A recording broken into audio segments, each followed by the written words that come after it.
seemed like a game where, for the most part, you controlled this one, and it really seemed like the defense in particular created live ball turnovers. You turned those into points. What did you like about your effort on that side of the floor? Well, honestly, I think that we played complementary basketball for like the first time in a while. The first half, I thought our offense actually carried us through the first half. I don't know if we scored 33 and a half.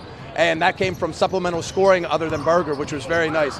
And then what I liked in the second half is, when someone's trying to take you out of the game offensively, how do you get the ball? You make plays on defense. And Kendall opens up the second half, getting good steals, getting runouts on the other side. And so give Canon-Mac a lot of credit. I mean, they're extremely well coached. They knew what to do, and we were just fortunate to be able to make a couple more shots. I thought that Furno and Christopher had really, really good games tonight. Definitely. And I thought the entire team did a really fine job of making the extra pass, unselfish basketball. Yeah, and that's something we've been searching for. I was glad to see it, and hopefully we can carry it on.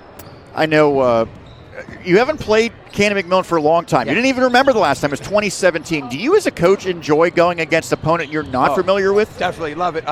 It's always nice just getting as many variety of styles and personnel as you can. That's why we try to travel and diversify our schedule, because you just never know who you're going to run into and what type of game you're going to have to play. And not just for this year, but as you're preparing kids throughout the course of building a program, you're going to come against different talents. You're going to have different squads. You're going to try to find those mixes, and it just helps develop a good player. And sometimes you will meet those teams down the road in the playoffs. Yes. Last year, Springford played them in one of our first games and one of our last games. Hopefully we do that again with Perkymon this year.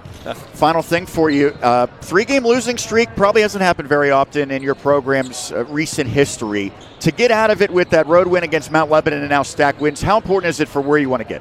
Yeah, but no one likes losing. But to the same respect, we also got to understand that, you got to build from every game, whether it's a loss or whether it's a victory. You got to make sure you're building from it, because the end game is to be playing your best basketball at the end of the season. So even though those were losses, we were definitely getting good learning lessons from there.